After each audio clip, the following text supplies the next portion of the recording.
All advice given is for general information purposes. All legal cases are different, and you should seek the advice of your own attorney before acting or making decisions. No attorney-client privilege applies to communications on this show, and no attorney-client relationship is created by calling or writing in. Attorney Rominger practices only in Pennsylvania and maintains his primary office in Carlisle, Pennsylvania. Hey, good afternoon. Carl Rominger here. 540-0580 is the talk line. Just want to let you know we have a table down at the Lancaster County Women's Expo at the Spooky Nook Sports Center at 2913 Spooky Nook Road, Manheim. So if you're out and about and you want to stop by, Shane's down there handing out goodies. And we've got some giveaways. So stop in at the Lancaster County Women's Expo. Again, that goes till 3 p.m. today. My buddies at CDL Labor Logistics are seeking experienced, qualified commercial drivers with clean records. For long-term high-paying positions as a driver, both local and regional, PA, Maryland, New York, New Jersey, and the general area, call 866-293-1880. Again, if you're a CDL driver, you're looking for a high-paying job, call 866-293-1880 and tell them Carl sent you. And again, I want to thank Harrisburg Beer and Cigar for letting us do a little gun lecture in their lounge last week. We had a great group in there, lots of very interesting people. In fact, a couple of the regulars who are just in there to smoke cigars on a daily basis chimed in with some great material. So we had a wonderful conversation. That's Harrisburg Beer and Cigar over on Union Deposit Road. If you think of a beer distributor and cigars and you're thinking of a little cabinet or something, imagine $500,000 worth of cigars in a giant walk-in humidor. It's as fancy as any cigar shop you've ever been to, so I recommend you stop in there. And the selection is top of the line, and they pride themselves that if there's something they don't have that you like, they will get it for you. 540-0580. Lisa, you're on with Carl Rominger. What's going on? Hi. I have actually thought about calling you for several weekends now. I actually called your Carlisle office 2 weeks ago, got a return call from one of your colleagues, but did not follow through. So I'm just looking to get some advice. I have a 9-year-old child who went in first grade when he was like 5, diagnosed with ADHD. Right. I fought the medications and such. I'm in the medical field. But unfortunately, after exhausting all my routes, he did go on some medication, and he's been on that medication for over 3 years now. But over the past year, he has developed what they call tics. It's a kind of like Tourette syndrome. Okay. The first two tics were all motor, like maybe eye twitching and such. Pediatrician suggested, you just have to ignore these tics. They'll go away, and they did. But since January, the second week of January this year, he developed a vocal tic. It's like a nonstop, excitedly, loud at times grunting. Okay. I've had very nasty emails, text messages daily, contact from the school because my son's been removed from the classroom for this behavior because it's disruptive. I actually stopped his medication about 3 months ago with the pediatrician knowing because it was a stimulant. I joined the National Tourette Association, and I even told the school system about 3 months ago they will send somebody out to educate people on this. My son's been bullied.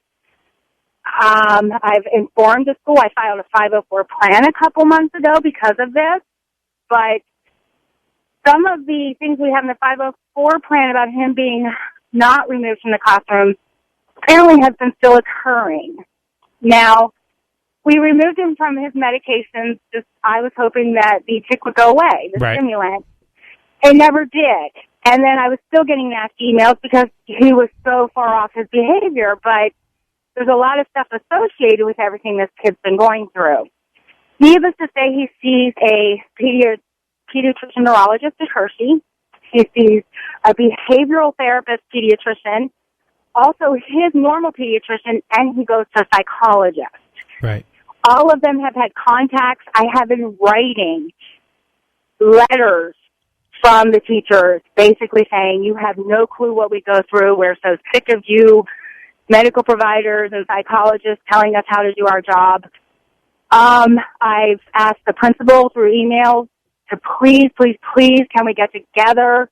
No responses. Okay, so let's sum it up here. What basically you're saying is your child has a medical issue which is making him somewhat disruptive, but it's also the sort of thing that causes other kids to tease and bully him. And the school is not only not adequately addressing it or working with you, but seems to be working against you. Does that seem adequate? Absolutely. And they're just getting the more hands in the pot as far as his medical profession, which is the help he needs for this. They're just getting more upset with it. Is there... His teacher that he has is actually what upsets me the most. I felt so confident. He's been in the school educational system for 40 years. He's retiring in 2 weeks, along with the principal of this school district is retiring. So it's like they just don't care. Right. So long and short of it is, have you gone for an IEP, individual education plan? I did not. I filed for the 504, the IEP. The reason why we haven't gone through the IEP is because, number one, from what I understand, the neurologist, a lot of that has to do with individual, very in-depth testing, but he does not have a learning disorder. He just has this tic that has developed. Right. And from what I understand, in our 504 plan, per the pediatrician, the behavioral therapist, her big thing was the teacher needs to remind him to breathe, all kind of stuff. But then I went to the neurologist, and she's like, no, you don't do that with Tourette syndrome. You need to forget it. The emails will tell you, I used to think it was me, but the tone of it is very just like they're annoyed with it. My son even went 2 months ago to the nurse's office and begged the teacher to address the class while he wasn't there to let them know he is not doing this on purpose. And again, I begged to let this letting somebody come in and educate the school on this, and they've never followed up through it. You know. So do you feel that they're not adequately addressing or creating a 504 plan? Is that? Yeah, because what I found out from the neurologist with my son for the first time in the 504 plan, SATs occurred about 3 weeks ago, and per the 504 plan, the doctor suggested my son needs to start in the classroom every day for testing. If the tic behavior becomes disruptive, then you can remove him, which they followed through with that as best they can. But then my son told them that there are times in the morning right. and in the afternoon that he's been asked to leave the room, and we didn't know that. Okay. Well, it seems like you may be at a point where if you're not getting adequate redress from the school, you may need to seek legal counsel to try to enforce. Can I just tell you, we had a follow-up to the 504 about 2 weeks ago, 2 Fridays ago, and Jacob, I shouldn't have said his name, my son's been put on medication. We've stopped stimulants, but he's been put on a medication that actually helps with the tic, and It does have a focus type aspect to it. And from what I hear the last couple of days, it has been much better, but my concern is this. This may not be the end of it. Right. He's going to be going into one more year of this school, and I specifically said at the 504 plan 2 weeks ago, I need to know legal aspect on your end of it. What are you guys going to provide for my child? Because when I talk to National Tourette Syndrome, they say 95% of it is not legally or ethically right to remove a child from a learning environment unless it is truly, truly disruptive. It cannot just be annoying. Right. And they never answered me. And I then proceeded to ask them, have you been in this situation before where you've dealt with this? And I don't think they have. Nobody answered me. Right. Well, I don't think anybody knows how to deal with these things unless they've been through them before. So my advice is monitor the situation and strongly consider involving legal counsel. All right? Okay. 540-0580. We're going to come back from the break. We'll talk with Ian and get down to business here.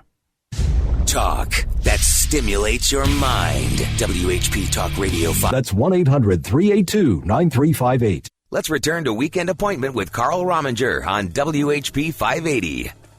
Oh, boy. So I was in Sheetz today on the way here, and I picked up a little placard they're handing out there called Free My Beer. It's freemybeer.com. And it's all about, making beer available in places like Sheetz. Imagine that. But what I was kind of annoyed about, because I like the concept, Free My Beer, reform these crazy liquor laws.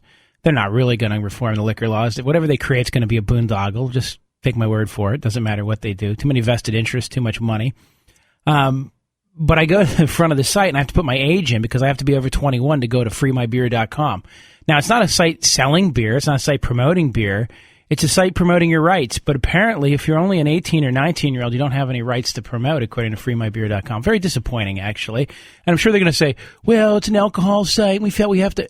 No, it's a rights site. And if a 7-year-old or a 17-year-old or a 70-year-old wants to get on there and exercise their rights, you shouldn't have a damn age thing on it. Ian, you're on WHP 580 with Carl Rominger. What's going on? Hi, Carl.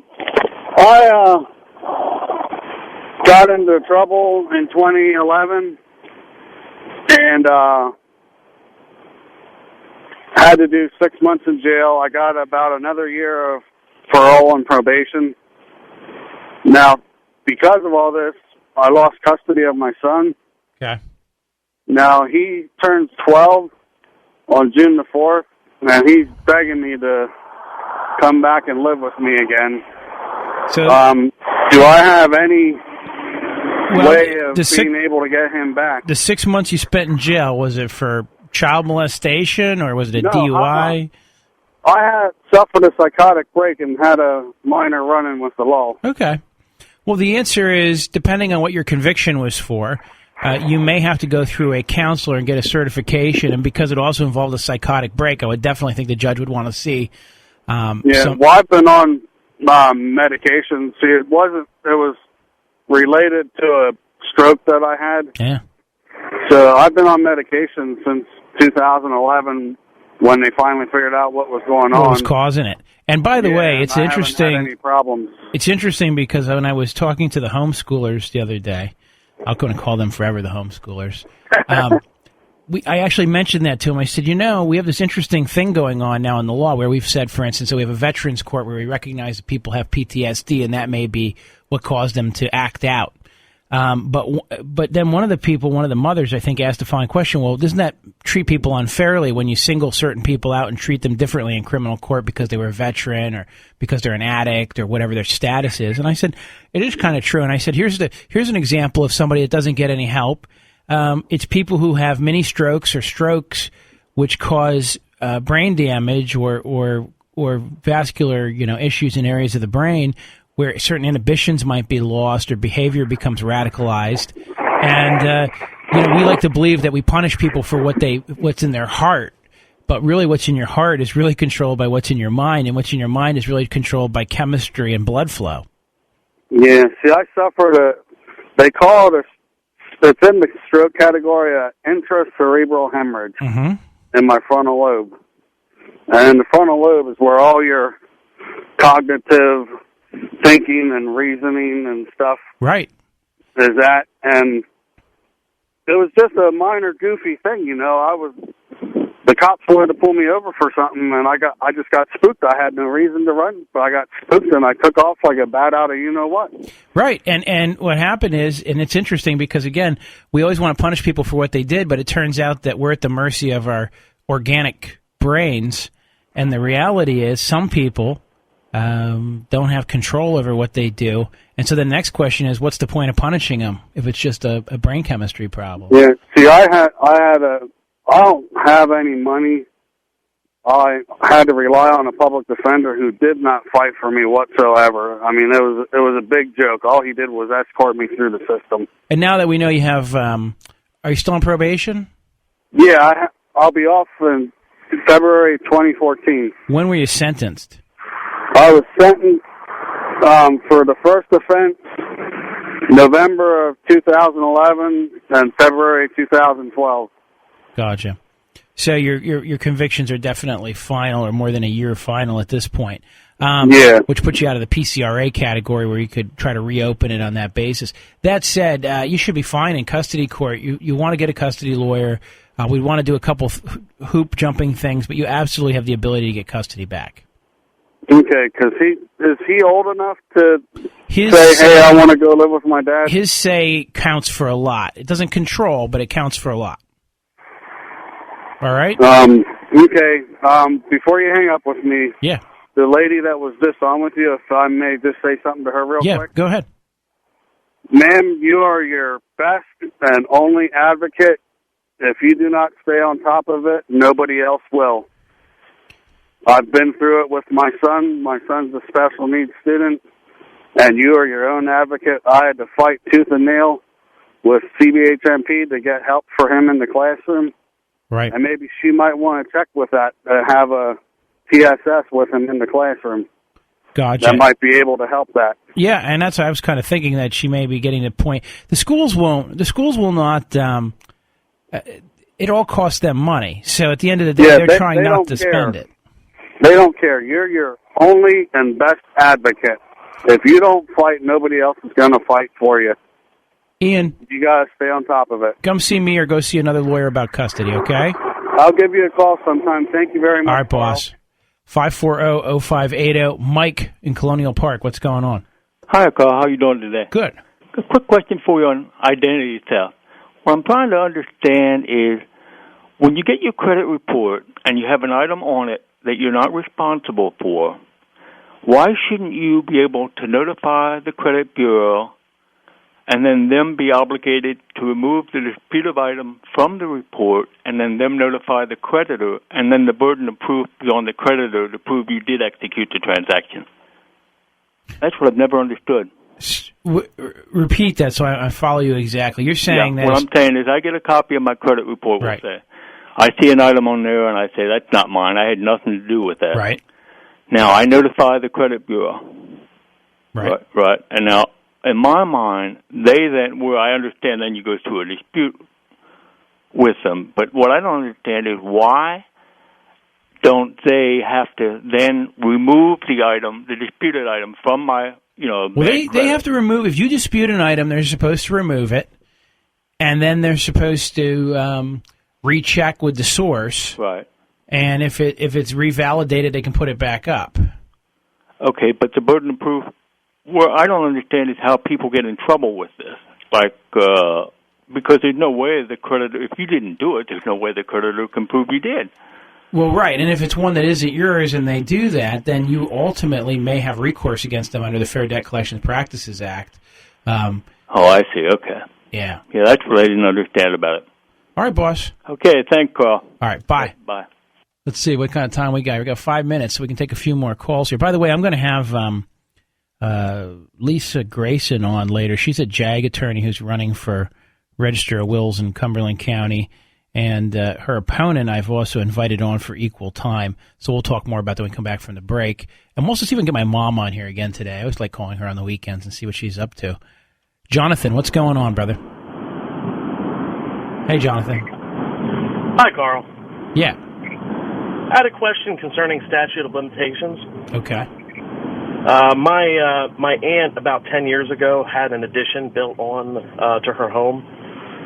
And just in the last 2 weeks, they were having flooding issues, and we ended up drilling through the foundation and found that the foundation was put in completely wrong, and corners were cut, including with some of the supports in there. Just everything was not up to code. And we know who the contractor is, and we want to confront him about that. But I mean, it was 10 years ago, so can we still go after him legally for these really poor building practices? The short answer is maybe. Let's see what the applicable statute of repose is. Because it's not really a statute of limitations that you're worried about. Okay? Mm-hmm. And so the Pennsylvania statute of repose affords some relief to contractors builders. It's 12 years after completion of construction or improvement. And so a statute of repose means that if you didn't discover the problem within 12 years, you can never sue the builder. But your 2-year statute of limitations for negligence and your 4-year statute of limitations for breach of contract begins to run when you discover the problem. So basic way of explaining that is if you discovered the problem in year 1, okay, then you've got 4 years to file suit.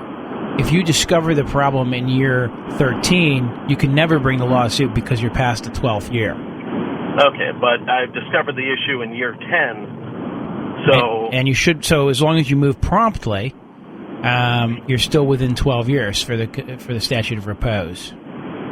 Excellent. And that's 42 PACSA 5536, but what I'll do is copy that and put that on the Rominger and Associates page on Facebook here real quick. Sorry. All right? All right, excellent. Thank you very boss. much. Good luck. Have a good day. Okay. Well, yeah, the statute of repose, just so you understand that, the idea of a statute of repose is I don't want to build something and worry about having to be sued 100 years later. So the legislature's basically said, here's a statute of repose. Now, I want you to think about it for a minute. It kind of makes sense. If you don't discover the problem for a really long time, it might be a real problem, but odds are if it goes hidden or never causes a problem for a really long time, then it can't be the worst problem in the world. So the theory or the public policy behind that is that is going to present itself very quickly. It's going to become a problem immediately, or at least within 12 years. The balance there is to protect you, the builder, or the person who provides the property in the long run. On the other hand, the statute of limitations says that once you know about something as the person who wants to sue, you need to move promptly with it. Want to talk about barking dogs? What's going on, my friend? Oh, hi, Carl. I was just curious. I've spoken to the police a few times about this, and it looks like they're going to be more responsive in addressing the barking dog issue that I have with a particular neighbor. But I did have a question. I failed to ask them, and I don't know if they would have even given me this information. Is it legal to take video and or audio with a camcorder of dogs out in someone's yard barking? Yes. There's no there's no expectation of privacy. So if the dogs are outside barking and you walk outside and videotape it. Now, if you have to climb a fence and hang off a rail sideways, then there might be an expectation of privacy. Okay. And so that next question, of course, you just answered, would be the legality of it. I guess it is legal. And next would be, is something like that admissible? Let's say the guy got a citation, he wants to fight it, and you go to the district magistrate. Yeah, it would be admissible. It would? Yep. Okay. You need the person who took it, however, to lay foundation, if that makes sense. I'd be doing it myself, more than likely. All right, boss. Good luck. Okay, thanks a million. 540-0580. We'll be back. The smart choice. Let's return to Weekend Appointment with Carl Rominger on WHP 580. Hey, I want to give a big shout-out to the Soccer Shots program. So if you've ever heard of that, it's for the little kids to learn how to play soccer. My son, who will be 4 in November, just completed his first program, and I put a picture up with his little medal today. And he was quite proud of the medal, and he wouldn't let go of the paper certificate that they gave him for about an hour and a half, which I was quite sure he would mutilate or spindle or fold or all the things you're not supposed to do to a dollar bill. And no, he didn't. He didn't even drool on it or anything, so quite amazing. 540-0580. Steve, you're on the air. What's going on? Not too much. How you doing this weekend? Good. Good. I had a question for you. I guess pretty much what it was what kind of statute of limitations there would be as far as child molestation, and I guess the criminal statute of limitations and civil as well. Off the top of my head, I think the criminal, I can't remember what the criminal's up to, but I think it's way up there, and the civil's up to at least 50 years, I believe. So long and short of it is pretty much if the act happened ever, and I'm trying to remember the cutoff date, because there was a time when they moved it up to 12 years. Okay. And then if anything hadn't lapsed in that period in there, and then it got extended again. So I would say you're working with, and I'll look these up here during a break, so I can give you the exact figures. But basically, in the current climate of statute of limitations as it applies to sexual abuse cases, civil or criminal, there is many, many, many moons after the 18th birthday when the statute begins to run. So they didn't begin to run until then. So it's extensive. Okay, so something I guess 22 years ago would still probably fall within that. What year was that? That was let's see, what, back from now? You got to go 13 years back to 2000, right? All right. And then you got to go 9 more years. So you're looking at what, 1991? Correct. So yeah, that's somewhere in that date. So I'll get you the full analysis during what I'll do. During the next break here, I will pull up the little chart that I found and take a look at it, because that's the best way to do it. It gives you the cutoff dates and the time. Okay. And actually, what I can do is post it on my Facebook page if you want. And then you'll be able to look it up and do some exact calculations. All right. Now, when you were saying about the 18th birthday and stuff like that, is that like when the clock starts to tick? Or? Correct. Anytime somebody's injured, hurt, or has a cause of action, it begins when you know about it or should have known about it, unless you're a minor, and then your statute of limitation tolls until you're 18. Okay. So if you had a car accident, you have until your 20th birthday to bring suit if it happened before you turned 18. Okay. That makes sense? Yeah, I follow you. And it does become an issue sometimes. For minors, it's easier because if we get a traumatic injury case, we have a few over the years, we have a minor with traumatic injury. With an adult, we have to file suit within 2 years. So if we're waiting to figure out how the person's going to pan out and see if it could be settled without necessity of a lawsuit, that 2-year limit sort of forces you into court sometimes. But with a minor, if you have a 10-year-old, for instance, then theoretically you have 10 years to figure out where you're going to be. I gotcha. All right? Okay. Yeah, I guess pretty much the incident had happened, when this person was like 12, 13 years old. And then, that would have been... Well, if you're saying that was 19 years ago, right? Well, that was in 91. Right. And that was... and they were 12 or 13 at that point. Correct. So their statute wouldn't begin to run until they turned 18. So if they were 12, then we would actually be looking at what the status of the statute of limitations was in 1997. Okay. All right? See how that works? I follow you. All right, brother. All right, you have a good weekend. I appreciate it. All right, my friend. 540-0580. The Supreme Court of the United States just put out a ruling the other day about planting seeds and patent violations. Monsanto makes a soybean that's Roundup resistant. Apparently, 80-some% of all the soybeans planted in the world now are Roundup resistant with this gene that Monsanto owns in it. So what this guy did was he started going around and just buying seeds, not planter seeds, but the ones that were going to be actually used in production. And so he bought those, and then he did something with them, planted them a few times or something to create a few generations down.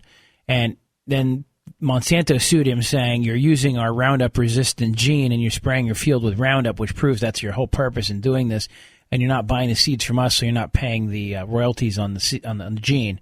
And a unanimous United States Supreme Court said that is a violation of Monsanto's patent. What they left open, though, is inadvertent. And they said clearly this guy had done it for purposes of circumventing paying for the patented seeds, and therefore he was clearly guilty. But the interesting question will be, what happens when transgenic situation occurs where a patented gene makes itself into the wild population or becomes so ubiquitous in the population of a plant or an animal that you couldn't, for instance, raise a turkey without it having some gene owned by somebody in it. And they left open a little wiggle room in the lawsuit for that, but it's kind of interesting because, because a lot of farmers are running into that. For years now, people have been going around looking for people who are using seeds they didn't pay royalties on. What this guy had done, because he was saying that the ones that he was growing to sell were many generations down the pike, and I think that was the deal, was he wasn't just planting the seeds that he saved. Because, farmers can't save seeds if they want to plant them, because when you plant certain crops, you're not allowed to save the seeds, again, because those are owned by the corporation in charge. 540-0580 if you want to get on the air here. Let's see if I wanted to hunt my mom up. Let's see if we can find her.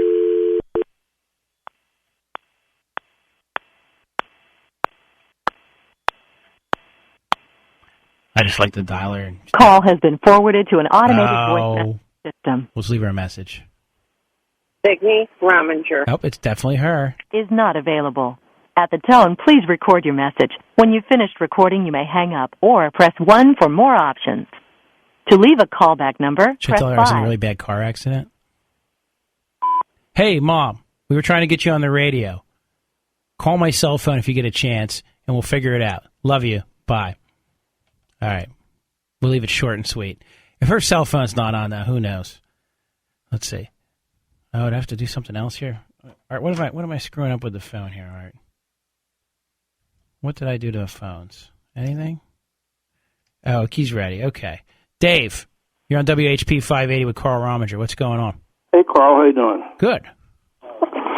I've been studying this Jody Arias case January. Yeah. And I see some similarities between your case with Sandusky and you and Joe Amendola.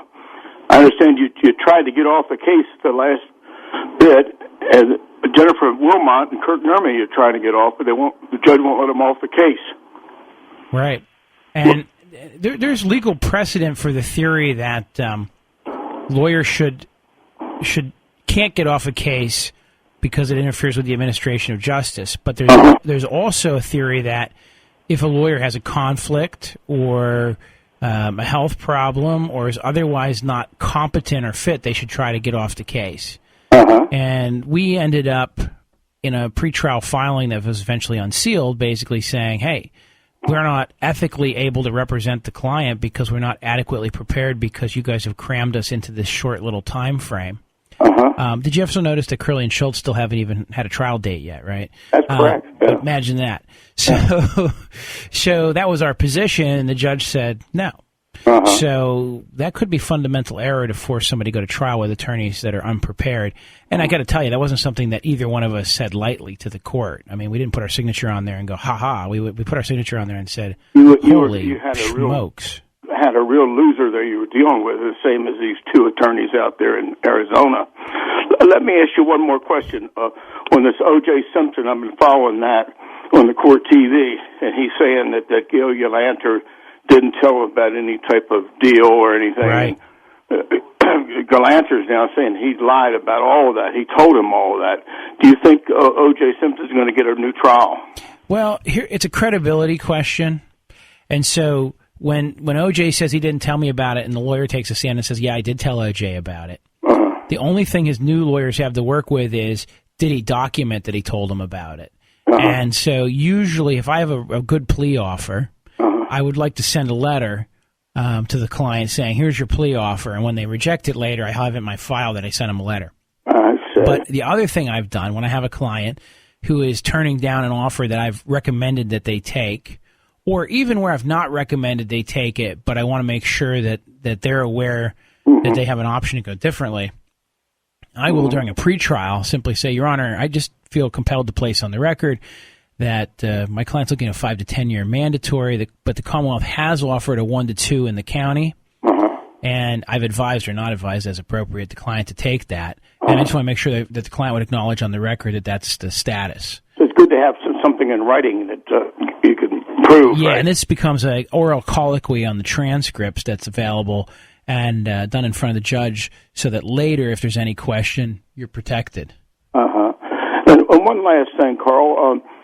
It looks like this jury on Jodi Arias, they're pretty tough. They've got so much information and evidence. Do you think they're probably going to give her the death penalty? I think, given the heinous nature of what she did, and given the bizarre behaviors, probably yes. And if she takes a stance that she wants the death penalty, I think that's not going to help her, because I think that's going to take some of the jurors who might go, this woman's just nuts, and I'm not going to put somebody who's that nuts to death. I think that they're going to say, you know what, I can wrap my head around this because I don't feel that bad about a residual doubt because this is what she wants, and maybe she knows she's defective and should be put down. Well, they're saying she's going to change her tune Monday, though. Right, well, we'll see. All right, my friend, I'm late for break. Nice talking to you. All right, you take care. When news happens, you hear it first on WHP. Rominger on WHP 580. All right, well, let's touch briefly on this IRS scandal. Obviously, it's terrible if the administration has misused the IRS in any way, shape, or form. I did hear them pointing out, well, look, we didn't even interfere with any of the large groups. It was just the small groups. But in my mind, that tells me that there was something intentional going on, because somebody's not going to hassle the big groups because they're the ones who will go get the lawyers and go, wait a minute, this isn't right. Something's wrong with the questions you're asking me. Something's wrong with the questions you're demanding of me. Whereas the little groups, the guys that are just trying, 12 guys trying to put together a group, or 50 people in this area, or they're not going to have the resources or sophistication to go, this is wrong, because they don't know what the process was supposed to look like. So to me, the very fact that they're now claiming that, well, we didn't target any of the major patriot groups or Tea Party groups or conservative groups is even more suggestive because, again, if you went after, the NRA's status, for instance, they would have 80 lawyers working on it immediately. But if you got 12 gun owners in Peoria getting together trying to get a little group, and the IRS sends them a letter that says, well, we want to know what kind of Bible you have. Is it King James or the New International Version? They're not going to realize that that's something that they don't have to answer or shouldn't answer. Is just a wholly inappropriate question. It's sort of like a guy or a girl who goes in front of a grand jury without a lawyer and has no idea what they're supposed to be doing in there, but they think they're supposed to be answering questions when in reality they're supposed to be invoking all kinds of other things that their lawyer would do. So don't ever go in front of a grand jury by yourself if you're invited. If you're a witness and they tell you you're a witness, I don't even think they have to tell you that you might be a target either. So be careful. So never go in front of a grand jury without a lawyer, and they have to provide a free lawyer for you if you ask for one. And never go in front of a grand jury with the chief counsel for the Penn State University either, because that doesn't work out so well either. Sandy, you're on WHP 580 with Carl Rominger. What's going on? Hi, Carl. This is Sandy. My mother is going through this scamming thing on the phone, in the mail, but mostly through her answering calls that she thinks are legit. She's 89.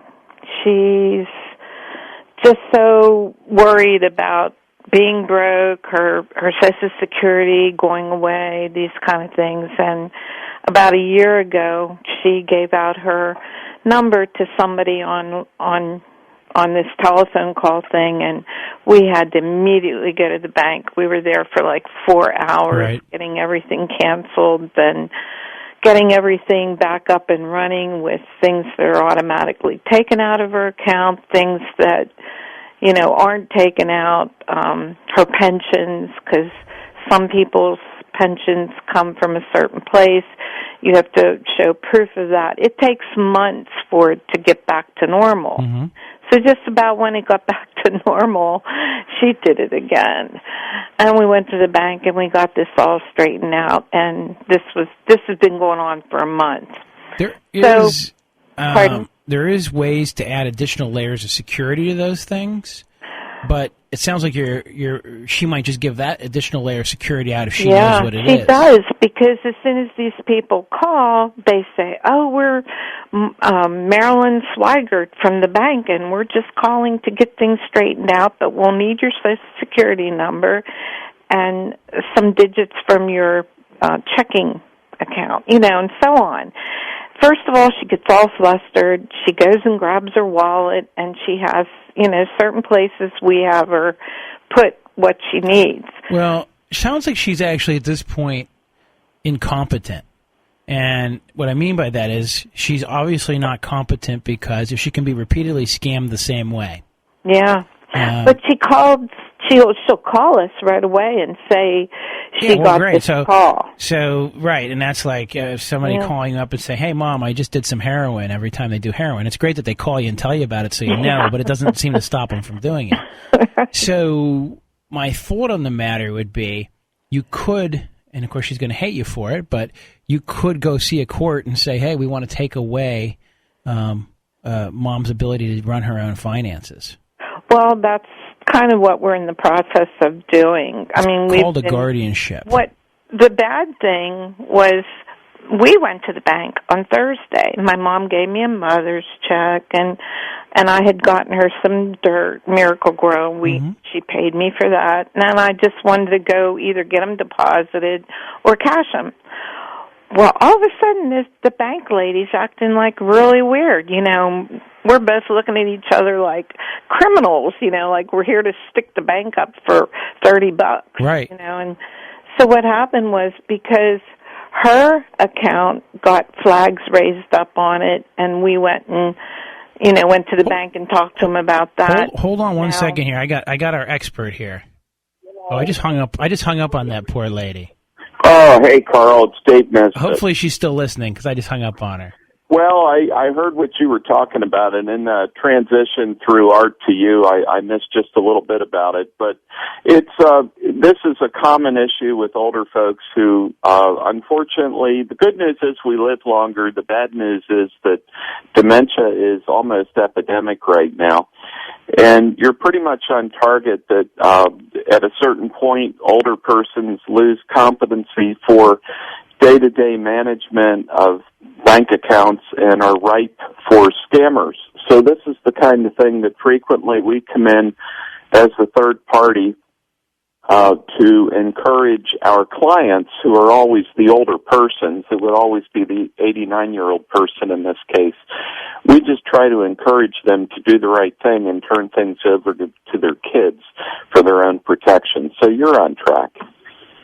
And this can be done with the power of attorney instead of guardianship if we get it early enough. Right. Right, and that's what I was thinking. With the power of attorney, they could change some security words around or something so that even if the principal decided to take action, they would be flummoxed.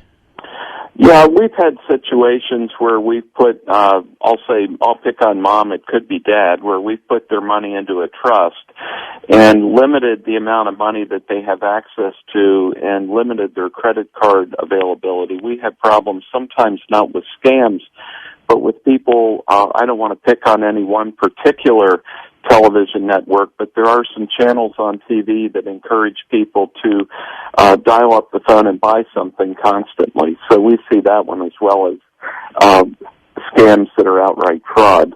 Yeah, they're just so tempted to go ahead and now wait a second. Let me get this right this time. I'm going to lock you.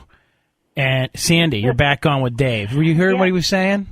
I kind of caught the tail end of it, and only because, yes, we've been over all of this, and both my husband and I have power of attorney. And it's not like she's not going to be able to be persuaded because of all this happening. I keep telling her, we just want to take away these things that are interfering and causing you discomfort. We just want you to be happy. And we have our money, you have your money, but we're going to the bank Wednesday. We're definitely going to have to get this straightened out. But what I was really calling about, would you suggest changing a phone number to get away from this certain group that keep bugging her? Well, I would say absolutely on that. Dave, what did you want to say? Well, I don't know. I don't know about changing the phone number. First off, I just want to commend the daughter. I did not pick up your name, but your mother's very lucky to have you, because when you do the things you're doing, commonly a parent will get quite upset.